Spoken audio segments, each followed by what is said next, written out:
In 2018, Elon Musk sat down with CBS on the floor of Tesla's factory, where he'd been sleeping between production shifts.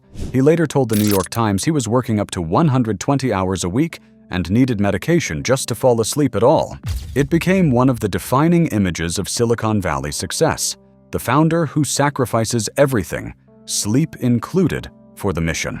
Except that's not actually the norm among the industry's most consistently successful people.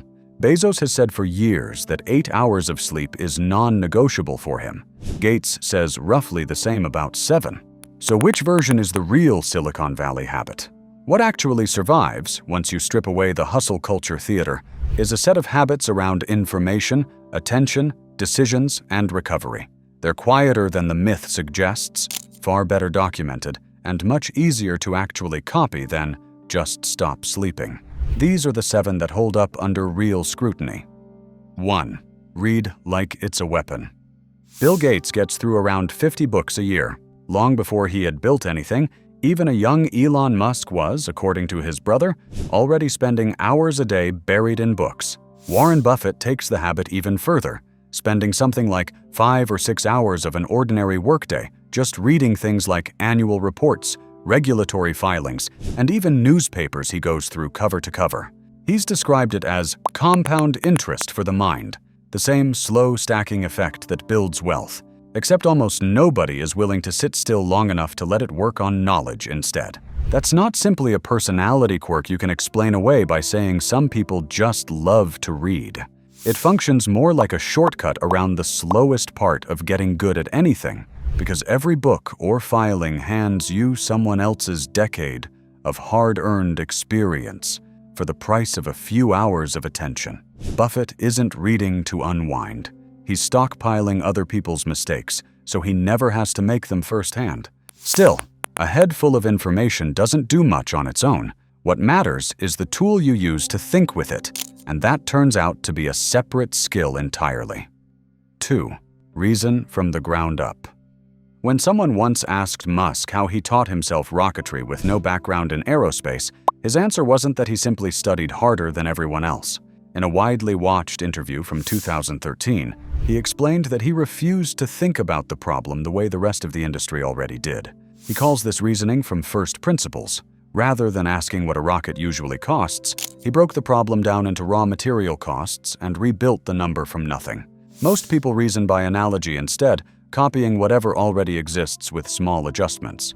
That approach is faster, but it also guarantees you'll never beat the price you're copying, because you never actually questioned where that price came from in the first place. There's a decades-old psychological trap this method is built to escape. In 1945, a psychologist named Carl Duncker ran experiments showing that people tend to see an object only in terms of its usual purpose, so a box stays a box and never becomes, say, a shelf, and that habit quietly blocks obvious solutions sitting right in front of them. Researchers now call this functional fixedness, and reasoning by analogy can create a similar trap at the scale of an entire industry. First principles thinking is the deliberate override. That kind of ground-up thinking demands real mental effort, though, and effort is exactly what gets wasted the moment your attention starts splitting in 6 directions at once. 3. Guard the one task. If you look through the calendar of almost any high-performing tech founder, what stands out is usually what's missing rather than what's there. Long, undisturbed blocks of nothing, and meetings kept deliberately rare. From the outside, that can look almost antisocial. From the inside, it's protecting something specific. In 2009, a researcher named Sophie Leroy ran a series of experiments that gave this behavior a name: attention residue. When you switch away from an unfinished task, part of your attention doesn't come with you. It stays tangled up in whatever you left behind, and it quietly drags down your performance on whatever comes next. This isn't a few seconds of fog. It can derail an entire work session that follows. Every quick message check, every meeting wedged between 2 real tasks, leaves behind residue that the next task then has to fight through before it can even properly begin. Guarding one task at a time, then, isn't about looking disciplined for its own sake. It's a direct response to a real, measurable cost, protecting the exact resource that first principles thinking depends on to function at all. Focus buys depth, but it doesn't hand you opportunity on its own. And for that, Silicon Valley leans on something that looks almost like the opposite of focus. 4. Cultivate the weak ties. In the early 1970s, a Stanford sociologist named Mark Granovetter set out to answer a fairly simple question. How do people actually find jobs? The answer surprised him. It usually wasn't close friends or family who delivered the breakthrough. It was loose acquaintances, the people barely kept in touch with. His explanation still holds up decades later. Your close circle already knows roughly what you know, while your weaker connections move in entirely different circles, which means they're the ones carrying information you don't already have. That idea stayed mostly academic for decades, until 2022, when researchers partnered with LinkedIn to test it directly across millions of real job changes. The theory held up remarkably well. Weak ties, especially the moderately weak ones, genuinely moved more people into new jobs than strong ones did. It's part of why Silicon Valley treats a casual coffee chat or a conference hallway conversation as real work rather than a distraction from it. Those loose threads aren't filler, they're the actual wire that new information travels down. None of these habits, though, protect you from the myth that has done more damage to how outsiders understand this culture than any other. 5. The myth. Sleep deprivation isn't the secret. The popular story goes like this. The elite grind through the night, survive on 4 hours of sleep, and treat that sacrifice as simply the toll extraordinary output demands. But the idea that sleep deprivation is the secret to extraordinary performance is almost entirely backwards.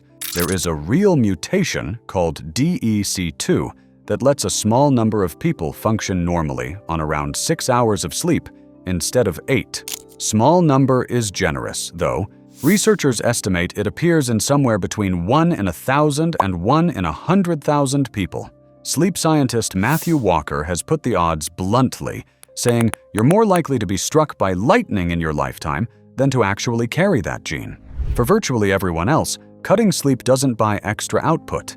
It directly degrades memory, judgment, and emotional control.